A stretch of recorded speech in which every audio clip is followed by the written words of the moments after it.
Well, hey, folks. This is a new series that I'm going to be starting here. If I can hold down my voice. Starting to lose it today. But this is going to be Friday Forgin, or Forgin Friday. I don't know. I'm going to try to maybe do one of these streams every week. We'll see how it goes. Uh, my Fridays are kind of busy, but I don't know. I wanted to. I also play a lot of Forge. And if you don't happen to know what Forge is a Magic the Gathering rules engine simulator. So that's it implements the Magic the Gathering card game system, the different cards, the different rule sets. It basically lets you play Magic the Gathering against an AI or over the network with someone else. But I haven't really used that. I don't. I'll just say I don't think it's very well implemented. I mean, I'll say the underlying infrastructure of it is probably fine, but the actual high level aspects of it are what they are. So I mainly just play, single player against an AI, and I've played it a lot. So I got into Magic the Gathering probably. Oh, the cat has taken an interest. She's excited about Magic the Gathering as well, I suppose. Yeah, rub this cat. Um, so I took an interest in Magic the Gathering probably, you know, 5 6 years ago. Kind of out of nowhere, I suppose. I maybe gotten some cards years and years ago as a wee lad, and didn't really do much with them, and then probably 5 or 6 years ago, I was like, oh, I should try to learn this, and I actually learned it using some of the games they put out. Um, I forget what they called, Plane Chase Walker or something. Magic Origins. I think they released a game called Magic Origins, and they released like Magic 2015. I think you could still look them up. They're on Steam. They were, they were good to learn with. Um, and maybe that's something that I could say about Forge. If you don't know how to play Magic the Gathering, and you want to learn Magic the Gathering, well, I'll say play Magic the Gathering Arena. Forge, as you'll see, well, it's my preferred way of playing it. It's certainly not going to be most people's preferred way of playing it. The Magic the Gathering Arena is way more polished because it's made by Wizards of the Coast, the folks that actually make the card game, and versus a open source community driven program. It's gonna win hands down. Uh, and it's the amount of polish it has. But the reason why I've always gone with a an open source uh, Magic the Gathering engine versus Arena, or jumping off of those early Magic the Gathering games, the Magic the Gathering 2015 or Origins or what have you. Those the games that Wizards of the Coast produces, with the exclusion of maybe um,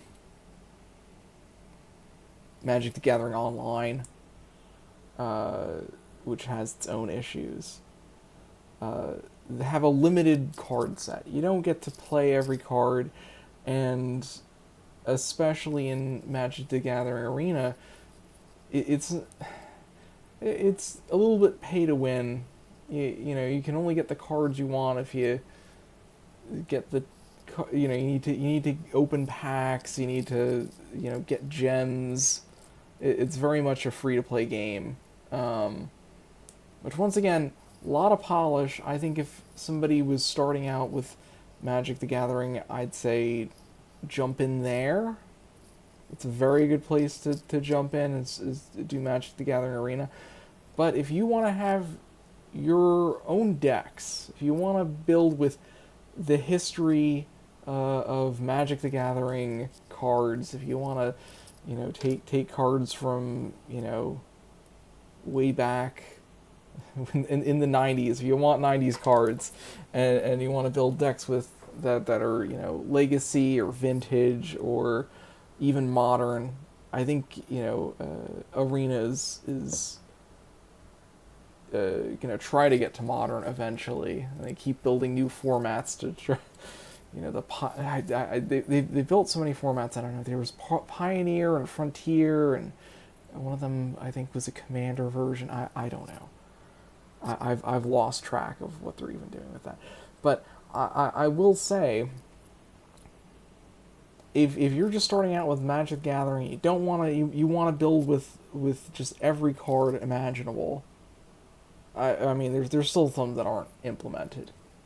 Once again, as an open source team, they're implementing it as they release them and doing what they can to implement every card they're releasing and all the rules changes that they're doing.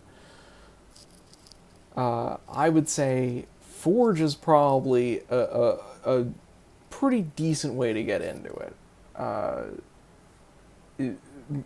One of the benefits of using a rules engine over just jumping into paper Magic is that you get your rules enforced. So you don't, if you're playing paper Magic and you start tapping things when you shouldn't be able to tap things, or doing things that are against the rules,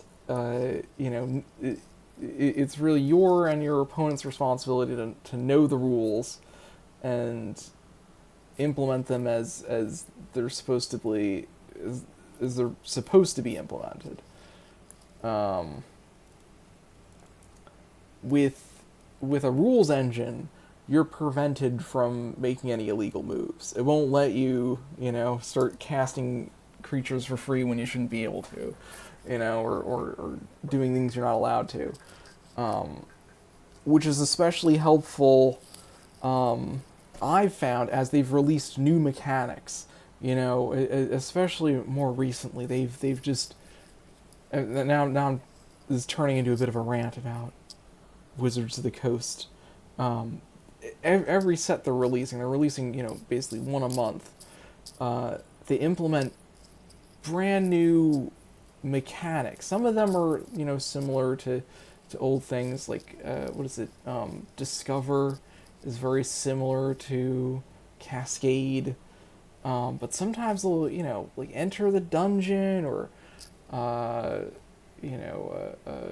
Take the Initiative. What is it? Tempted by the Ring is another one. They just it's stickers. Stickers aren't implemented in Forge. Stickers and attractions from the Unfinity set that are legacy and vintage legal, but not not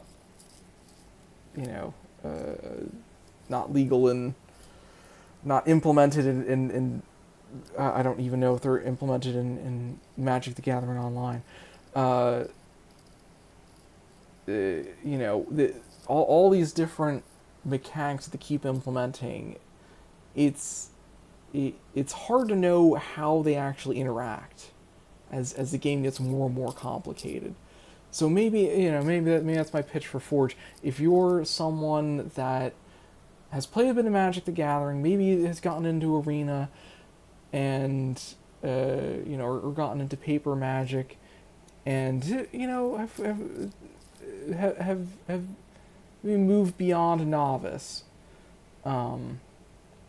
I think Forge is a great place to go because you can kind of learn the new mechanics as they get implemented, because it'll prevent you from doing things that you're not allowed to do, and see how they interact with some of the older mechanics throughout Magic's history. So that's my pitch for Forge. There you go. Oh, I'll also mention, and you'll see this as I fiddle with the desktop interface for it. That's what that's what you're looking at here is the desktop interface for Forge. There's also a mobile interface, and we'll take a look at that too. You'll notice it's very similar to Magic the Gathering Online. And I feel like if Forge didn't exist, and before Forge I played with a different open source rules engine for Magic, which is Xmage, which is all right. It doesn't implement. I think I like the interface for Xmage a little bit better, but I will mention that Forge seems to have more of the cards. They get updated a bit more than Xmage, and Xmage also doesn't have a mobile version. You can run Forge on an Android device. You just have to download the APK and run it and load it on your phone.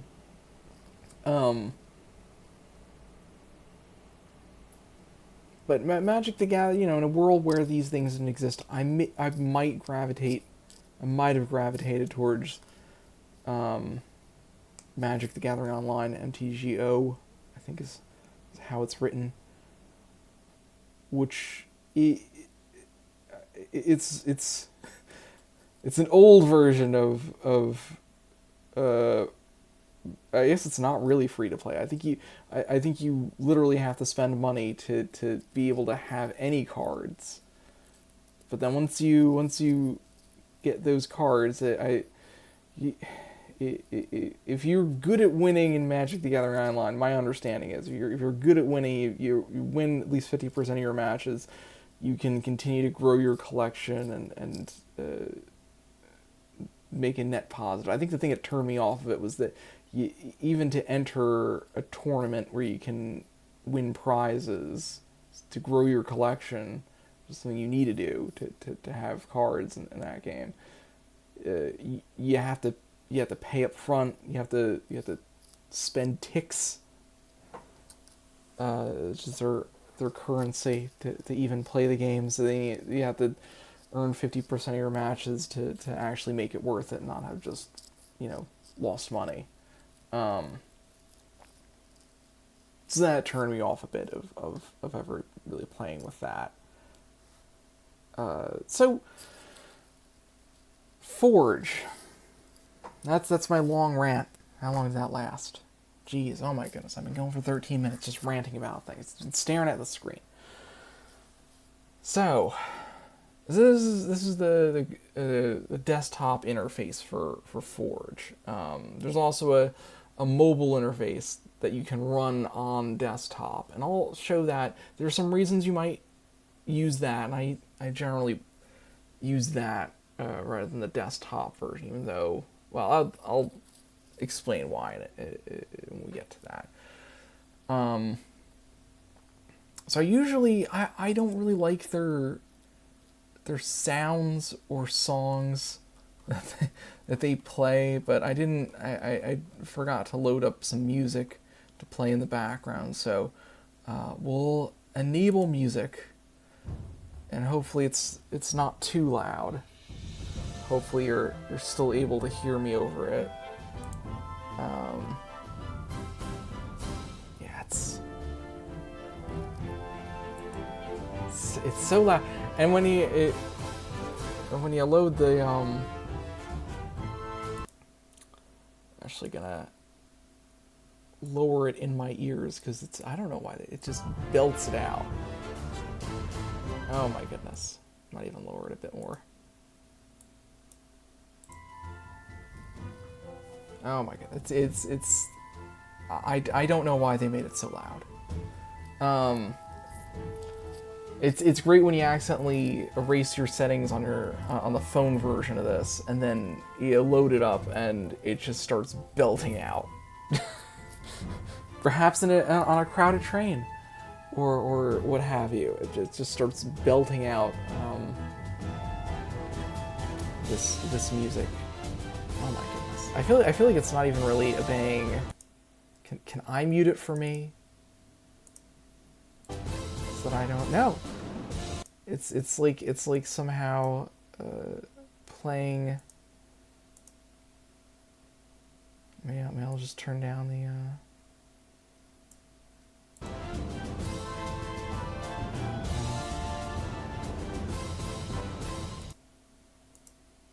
This is live, folks.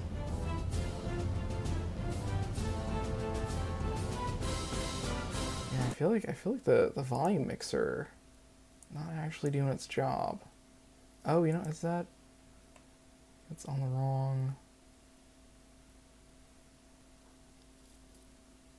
I don't know. Let's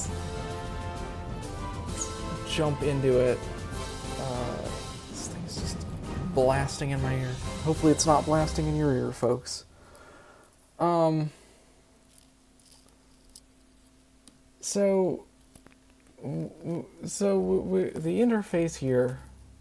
Actually, you know what?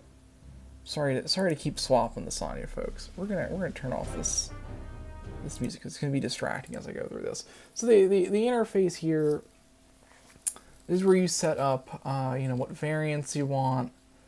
You have the list of decks that you've created, and then if you can select your custom decks here. There's also, you can play a random color deck. You have some pre-constructed ones here, standard colored ones. I really just mostly stick to my own decks. I happen to be somebody that just enjoys building decks and tinkering with them more so than the raw act of playing. And they have some draft and sealed versions. The online multiplayer, I'll click on it. Yeah, you can see there's a connect to server button and everything. There's no lobby system, and this is something that I kind of miss from Xmage. They had, you'd run a server version of Xmage, and people could connect to it. There'd be a lobby, a chat system. Forge is very much point to point. So you can, if you're running Forge, you can have somebody connect to you as the server. You can have multiple people connect to you as the server. If you run it as a server, but if you disconnect, if you're the server and you disconnect, everybody else gets kicked out of it. And there's not multiple lobbies, there's not anything like that. You can chat to one another before the start of the match and in between matches, but you can't. It's not set up for having multiple groups of people playing on the same system. So that's maybe one of the reasons why I haven't really played much with the network features of it. It's also quests. I haven't played too much with that. Challenges, where you can, and puzzle modes. Oh, there's also an adventure mode.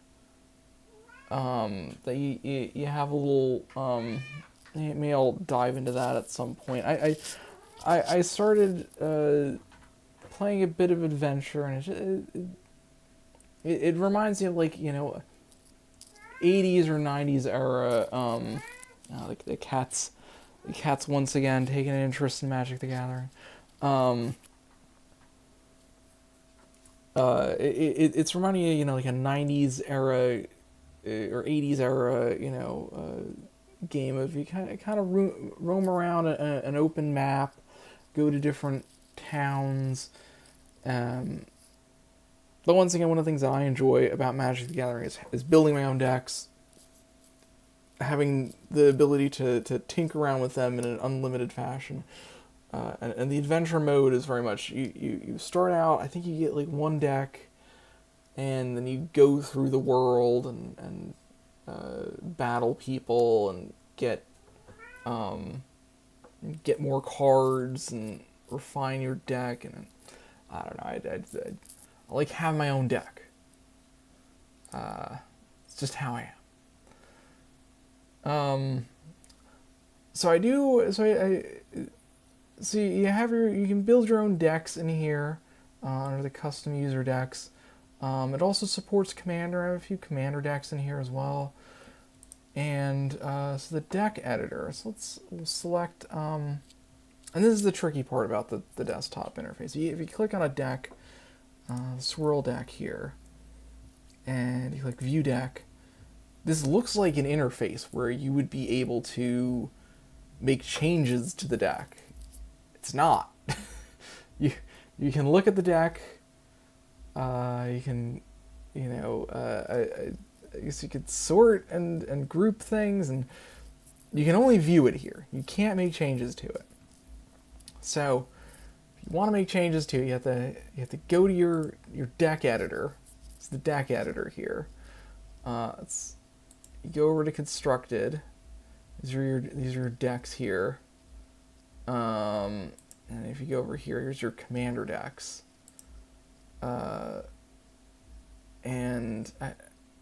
Generally the way that I create these, I actually have I actually use Deckbox to track my collection. So I think all of these cards I actually own. So I don't have anything. I don't build anything crazy with like Black Lotuses or any of the Power 9 or anything like that. So generally I have my Deckbox version of this deck, and I'll do an import. You can do a where is it? If you do a new deck, you do import, and you could do like one, I don't know,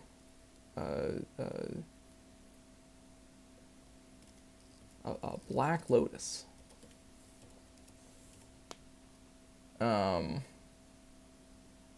then you click new deck, and it'll generate a new deck. And there's some stats about it as you're importing. But you would take this in Deckbox. You just do an export to file. You copy it. You paste it. And you can't even. I'm showing you the import interface. You can't even see it. Hold on a moment. Let's see if we can. There we go. We're able to see that. I don't know why. This is, I should mention, this is a Java application. So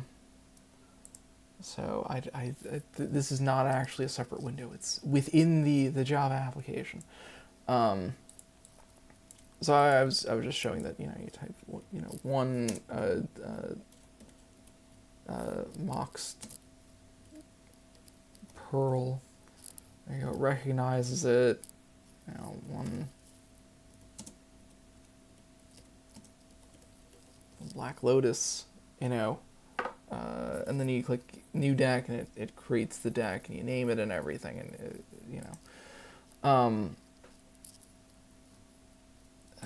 so let's, right, there we go. Back to the Swirls deck. So if you want to make a change to a deck, though,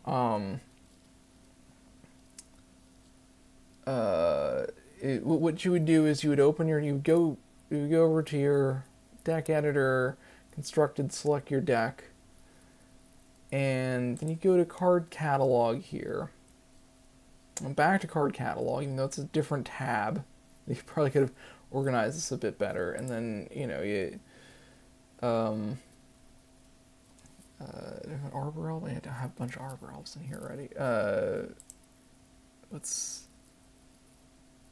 I'm blanking on what you would put in a Maybe you want another Toski in here. A double Toski deck. So you would search for Toski or whatever the card name is, and then you would say add card to deck, add 3 to deck, add X number to deck.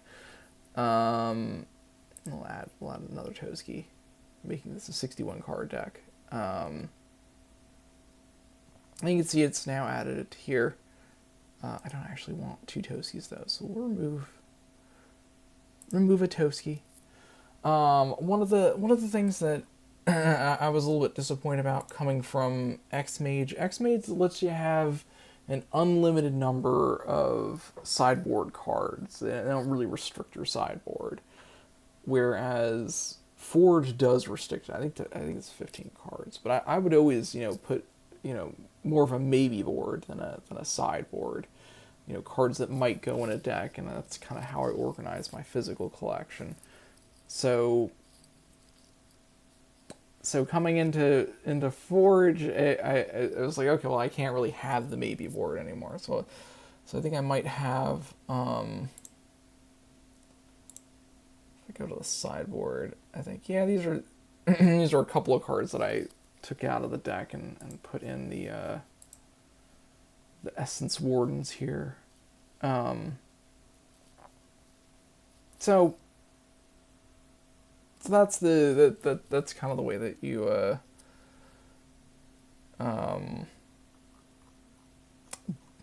build a deck. I would start by importing it from external or just typing it in the import interface and then making the changes you want to make to it in here if you want. Let's say if we go over to Commander, I've never had much luck actually importing a Commander deck into this. But as you can see, this is actually a Toski deck, and you can see, don't see I think if you go to Commander, I've never actually found a way to put, these are all legendary creatures. Oh, I guess you would go to this interface here. I've actually gone into like the back end and like modified text files to add the commander. I've had trouble with that. So feel free to if you're out there, comment, let me know how you're doing it, because I certainly wasn't able to figure out how to put a commander deck in this. But you know what? We'll turn on that egregiously loud music. To me, hopefully it's not that bad for you guys. And we'll jump into a match here. You can have multiple games in a match. But we'll jump in, play some Swirl. And you can see if you've ever seen Magic the Gathering online, you could see this is very somewhat similar to it. I will say the interface is not once again Arena. If you're new at this, just jump into Arena. Okay, so I'll jump in and play here. As you can see, you got this is the Exile. The Exile Zone, Graveyard. Your deck, which you obviously can't see inside of. Your hand is, I don't know why you would open up your hand when it's right down here. Sideboard cards. This is the different amount of mana you have. Floating mana down here. These are activatable spells. Yeah, things with flashback. Exile Zone. And then these are the different phases of the match. So let's jump into it. Let's say I'll keep that.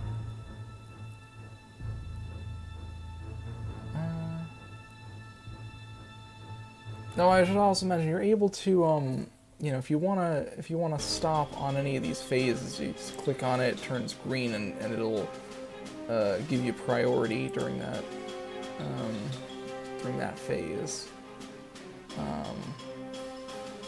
Alright, let's play our land. Swirl.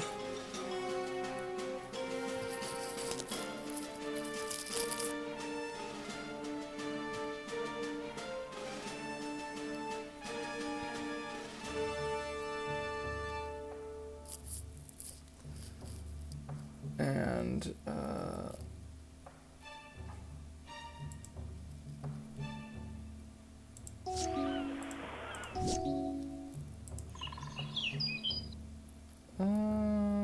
let's use the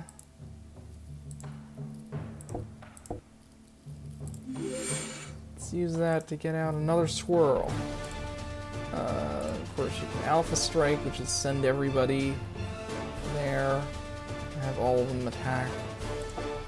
Get into that swirl. Let's make 2 swirls. How about that? Nice. That's what this deck wants to do, is make a bunch of swirls.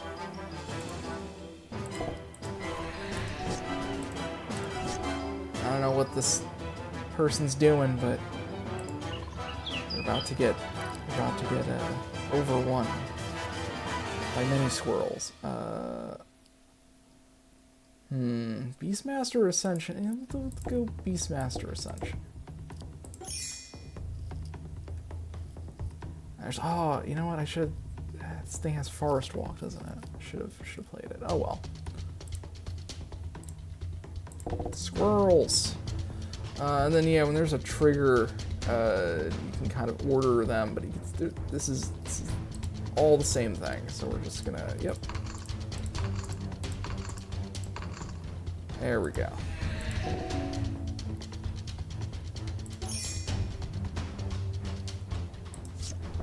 No! Took my Beastmaster Ascension.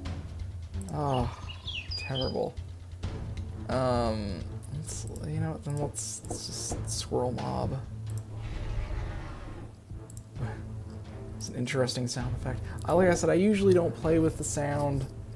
I'll usually listen to, you know, it's a very relaxing game. You just put on some YouTube, maybe listen to some music or something. He took my Swirl Mob. Oh my goodness. And he's got an on. Is this Beans? Is he playing Beans? Let's get out this Chatterfang. Enough of this. Can I actually? I can't play any of these, right? Some of these let you play it after it. All right. All right. He's down to 9. Should I just keep attacking with the swirls? I'm gonna lose a swirl if I attack.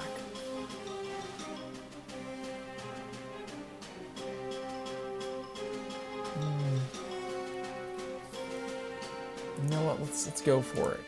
Let's go for it. I forgot that the sound effects.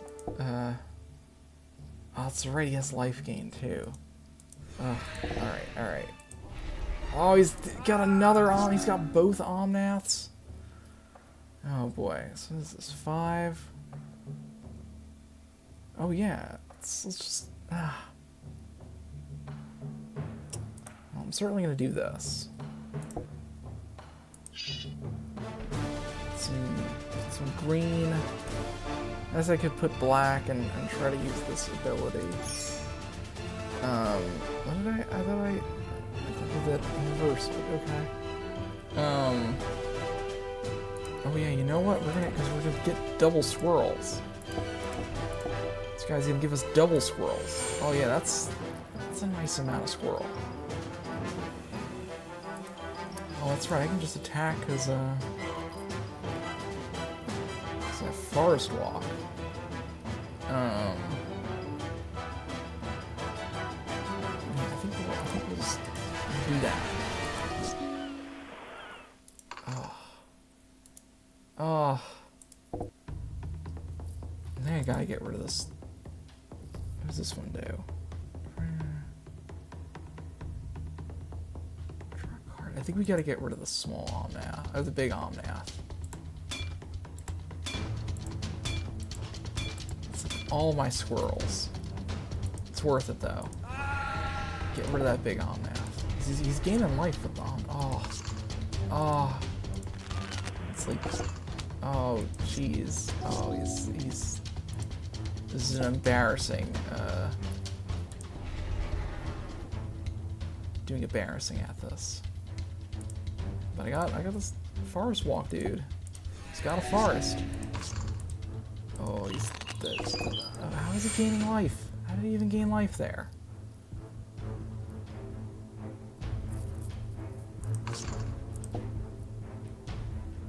Just block with this one squirrel. Sorry, squirrel. I desperately need more squirrels. Oh, not what I needed.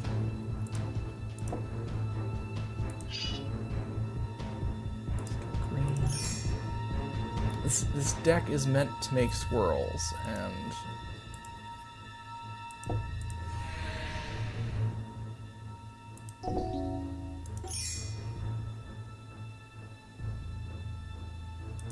he took my Shatterfang. He took my Utopia Sprawl. Oh.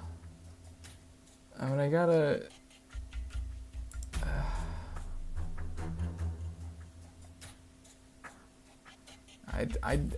Folks, I don't think I'm gonna be winning this one. I'll block the Omnath. Yeah, Scrollness, it's too late. It's too late. I will, for your benefit, let's make a squirrel. Just unused mana. It's fine.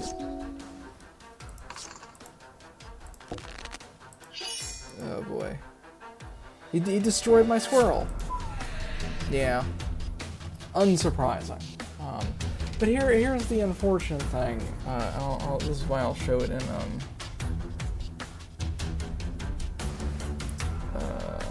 where is it? Oh, does it not even have the ability to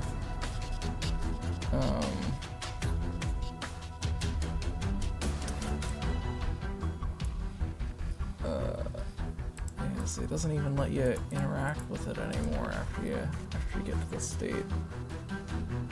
I'll quit out of it. And we'll jump out of this. Exit this. And we'll jump into the mobile version of Forge. And so you can see that was a deck that so I usually have the AI opponent set on a random deck. So I'll just play something random that the computer generates for itself. I enjoy after playing against the opponent and seeing that the opponent has a decent deck. I like taking a look at it, seeing what it's built. Maybe I want to build that deck at some point. In the desktop version of the interface, I have not been able to find a way to do that. You can see it just basically locks out the screen. So we'll play. What do we want to play? Some land destruction. In the mobile version, there is a way of taking a look at their deck. And I'll go over maybe some of the user interface stuff here. So this is the mobile deck manager. And for some reason, you have a view deck and also an edit deck. Why do you need two of those?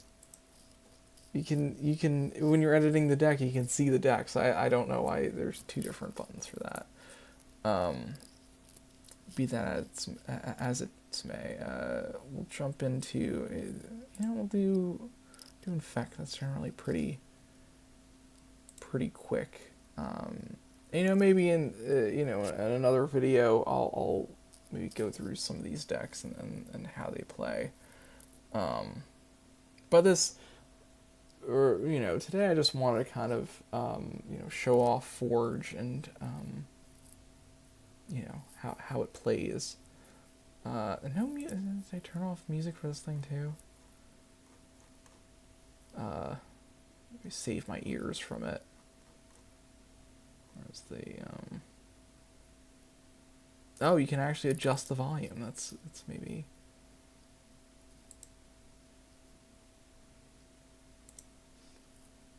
How much is that?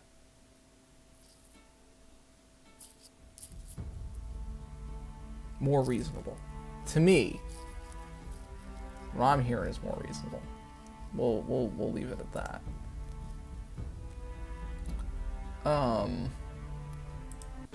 Let's fire up some land destruction here. Or what did I don't even know what I selected. I'll play. I guess we're playing land destruction. I thought I changed it to infect, but whatever. Yeah. And you can see if you click, you can, what is it? Is there a, nope. You can just swipe down, you get the plain text version of it. We'll keep this. We'll work with this.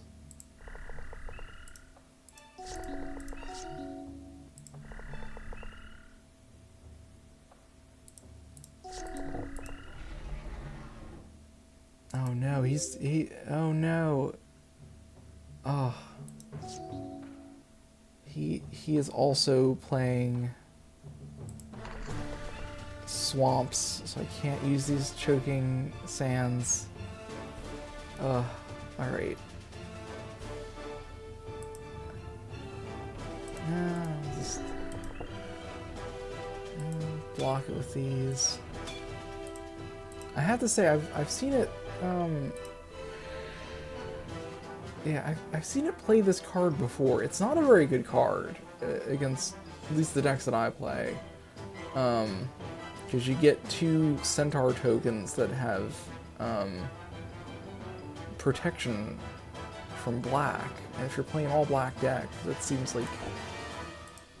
Well, I mean, I guess if you have flying, then I don't know.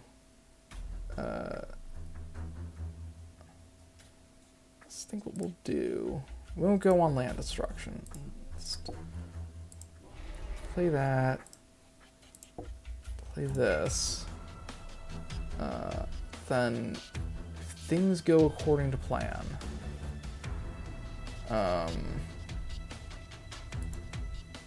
sure, we'll swing with these guys. Get them down a bit. I'm gonna equip this to here, equip this to this guy, and then because it has death touch, I just need to ping this 1 damage from this thing attached to this, and it should kill it. Which once again, I get 6 damage now, because that thing came into play. That's why I think it's a bad card. I should also mention the AI is a little bit timid in that I think it'll notice that this thing has death touch, so it won't swing with either of these, but we'll see. Yeah, see, it's not going to swing with either one. Oh, you played another one. Oh, and now you played a Dreadnought. Okay. Oh, well, you've made this a lot easier. I only have to ping 1 thing. Sometimes the AI is not particularly brilliant. But then again, like I said, with the complexity of Magic the Gathering nowadays,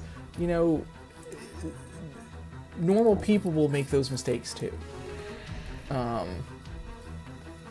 And so the benefit now of the mobile version is now that we've completed the match, the show battlefield, you can click on, where is it, players, click on inspect, and now this is the whole deck list for that player. And if you wanted to play against it with other decks, which is often what I'll do, I'll copy at the clipboard, and